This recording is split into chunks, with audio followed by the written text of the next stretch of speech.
Então existe um processo fixo, não há como a pessoa ter sido eleita e depois não ser chamada e não ser justificada. Então essa ideia de uma pessoa que é eleita e não crê em Cristo, isso não existe no discurso calvinista. Nenhum calvinista fala isso. Isso aí é uma atribuição de falas que já vem já de 200 anos e que nunca nenhum calvinista falou. Eu também não falei, tá? Aqui. Eu não disse isso. Eu entendi que tinha falado. Não falou. Não falei que se a pessoa... Eu não falei isso. Que se não cresce... Ok. Eu entendi que você tinha falado exatamente o que eu disse é assim, que o calvinista... Até falei, o calvinista profissional de 5 pontos, o clássico, ele entende que Jesus Cristo não morreu por todos. Uhum. E essa morte de Cristo é eficaz apenas para os eleitos. Por exemplo, se você é eleito... Você já tá. Você nasceu salvo. Como que eu sei se eu sou eleito? Você sabe que. Não dá pra saber. Dá pra saber, claro que dá pra saber. Se você crer em Cristo, você é um eleito. Porque ninguém. Se você aceitar a Cristo, você é um eleito. Por quê? Porque ninguém pode ir a Ele se pelo Pai isso não for concedido. O Senhor Jesus disse isso. Mas nem todo mundo que professa Cristo pelos próprios calvinistas, nem todo mundo que aceita Cristo é eleito. Nós estamos claro que é. Então todo aquele que aceita Cristo. Todos os cristãos são eleitos. Todos os cristãos são eleitos, claro. Isso é ponto pacífico no calvinismo.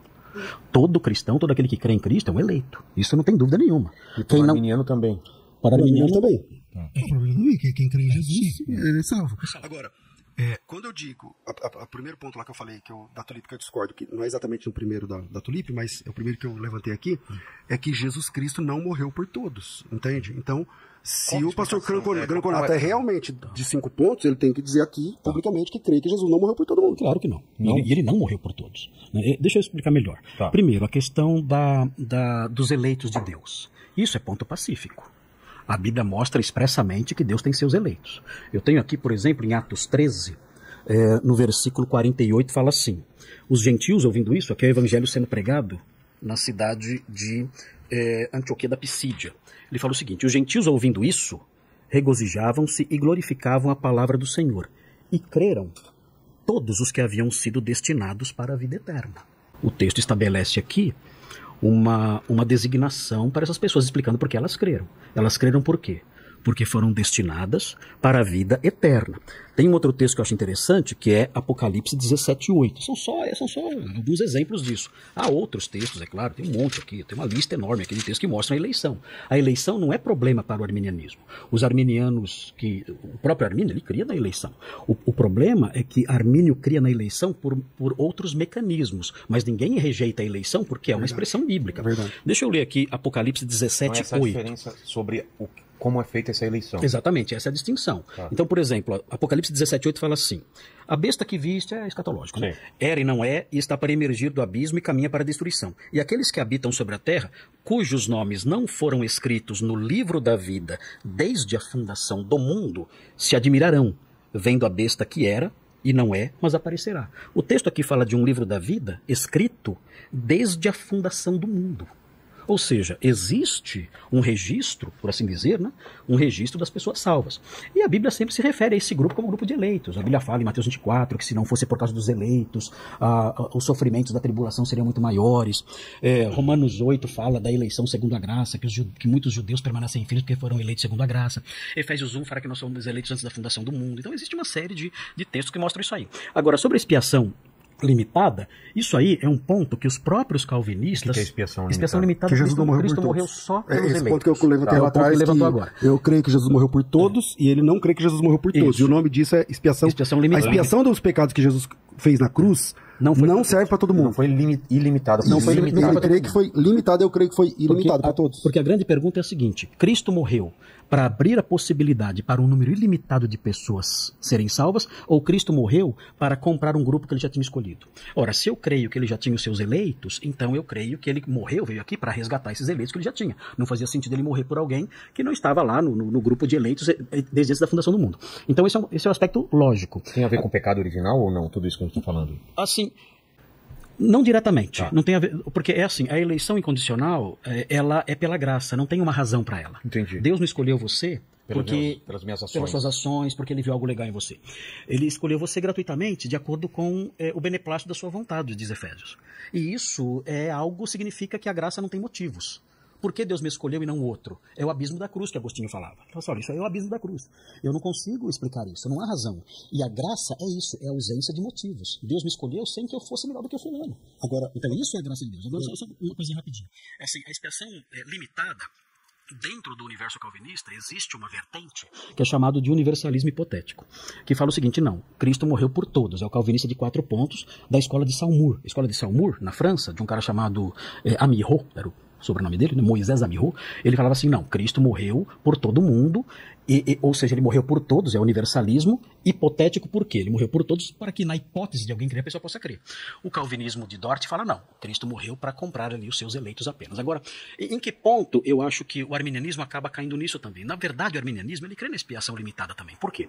Porque o arminianismo, ele crê assim, ele acredita que as pessoas que creram porque Deus previu que iriam crer. Desde a eternidade, Deus olhou... Eu gostaria de contribuir, se eu pudesse. Só vou fechar o pensamento aqui, já passo para você, desculpa. Mas é assim, ele diz o seguinte, olha, Deus previu a fé. Então Deus previu a fé e previu quem iria perseverar na fé. Quando ele viu quem ia crer e quem iria perseverar na fé, ele escolheu essas pessoas. Então, é a eleição de acordo com a presciência de Deus. E aí usa alguns textos para isso, 1 Pedro 1:2, tá? O Romanos 8 também, para dizer isso. Olha, Deus escolheu com base na presciência. Então a pergunta é a seguinte, se Deus escolheu com base na presciência, então já tem um número fixo. Então, quando Cristo vier aqui, ele veio para salvar quem? Os eleitos. É claro. Então, pela lógica, o arminianismo cai na expiação limitada também.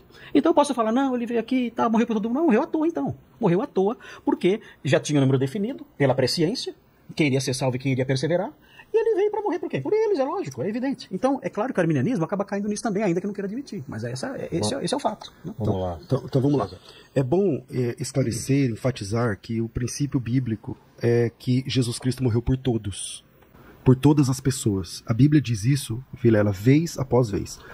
A ideia de que Jesus morreu por alguns não é bíblica, é teológica. Então, o calvinismo defende uma teologia, mas não o que a Bíblia diz a respeito. Então, por exemplo, separei aqui o texto de Romanos capítulo 11, diz assim, 11:32. Porque Deus a todos encerrou na desobediência. Foi essa a pergunta. Por causa do pecado de Adão? Por causa do pecado de Adão. Exatamente por causa do pecado de Adão, todos caíram com Adão. Porque todos nós estávamos em Adão. Quando Adão caiu, a humanidade estava em Adão. Porque você é filho do teu pai, que é filho do pai dele, que é filho do pai dele, também em Adão. Quando você tem uma forma de bolo, uma assadeira de bolo, e ela cai e amassa a quina, você não precisa jogar ela fora, mas todo bolo que sai daquela forma sai amassada, certo? Adão é a forma. Ele caiu. Todos os homens nasceram pecadores. E é isso que esse texto está dizendo em Romanos 11:32. Porque Deus a todos encerrou na desobediência, a fim de usar misericórdia para com todos. Então a oferta de Jesus, vai e prega o evangelho a toda criatura, ela é sincera. Porque senão, se apenas, prega para toda criatura, mas nem todo mundo, mesmo que o cara aceitar, nem todo mundo, não é sincero. O texto de Romanos capítulo 11, versículo 32, eu queria a consideração do professor. A palavra todos aparece 2 vezes, como ele sabe. Deus encerrou a todos na desobediência. Que todos é esse? Todos os seres humanos. A fim de usar misericórdia para com todos. Mas aí o todos, na explicação dele, para defender essa teologia, ele vai tentar dar um jeito para falar que esse todos não é todos. Entende? Então, eu entendo que Jesus Cristo morreu na cruz por todos os homens. Eu queria a consideração dele nesse texto. Tá, sem problemas. Esse texto, o apóstolo Paulo usa a palavra todos no sentido de judeus e gentios. Você diz o seguinte, olha, Cristo encerrou todos na desobediência, judeus e gentios, a fim de usar de misericórdia para com todos. Gentios são todos Gentios são todos que não são judeus. Tá. Porque o grande tema de Romanos 11 é a questão de Israel, e o pecado de Israel, a rejeição de Israel. Então ele fala o seguinte, olha, Deus encerrou todos no pecado, judeus e gentios. Todos, não somente Israel, não somente os gregos, não somente, as pessoas de outras etnias, mas todos, sem exceção. Não há uma etnia, não há uma raça que não esteja debaixo do pecado. Deus encerrou todos debaixo do pecado. Todos os homens, no caso. Todos os seres humanos. Porque se tem judeu e gentil, não tem outro povo fora judeu e gentil. Judeu e gentil é todos. Isso, todos. Judeus e gentios. Isso. Ele encerrou todos lá. Tá. A fim de usar de misericórdia para com todos também, judeus e gentios. E é comum o apóstolo Paulo usar a palavra todos num sentido assim, num sentido mais limitado. Porque se você olhar, por exemplo, 1 Coríntios 15:22, quer ver? Que interessante isso? 1 Coríntios 15:22. Olha o que ele fala nesse texto aqui de 1 Coríntios 15:22. Ele fala o seguinte aqui.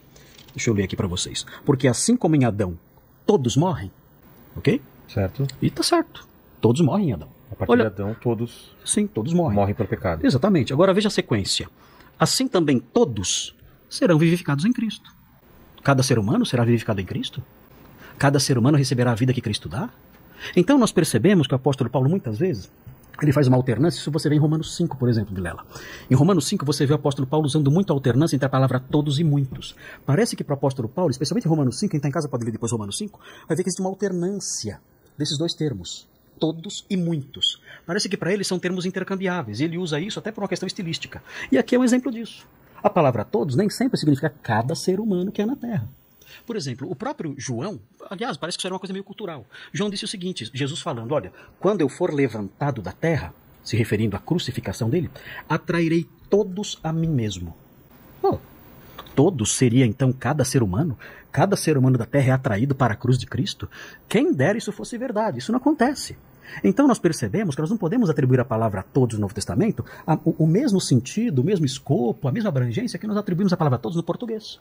Porque na Bíblia, essa palavra, ela tem uma certa maleabilidade. Ela não significa rigorosamente cada indivíduo que é na terra. Eu trarei todos a mim mesmo. Meu Deus, não dá para ser cada indivíduo. Assim como 1 Coríntios 15, 22 também. Nem todos recebem vida em Cristo. Então o que nós percebemos em Romanos... Quando a minha mãe falava pra minha mãe assim, quero ir na festa. Falava assim, você não vai. Falava, mas todo mundo vai. Exatamente. Falava, você não é todo mundo. Percebe que a palavra todos ela tem nuances diferentes? Então não posso me apegar a isso. Agora, quanto ao que o pastor mencionou, dizendo, olha, isso aí não é ensinado na Bíblia e tudo mais, meu Deus.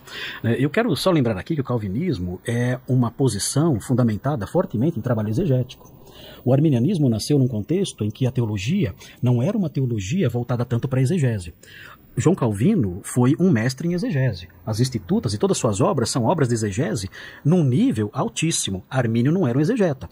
Se você ler a exegese de Armínio de Romanos 9, meu Deus do céu, nenhum arminiano acredita naquilo. Ele fala que Esaú e Jacó são símbolos. Ou seja, quando ele vê uma dificuldade, ele corre para transformar a coisa em símbolo. Aí fica fácil. Eu alegorizo o texto e atribuo a ele o significado que eu bem entendo.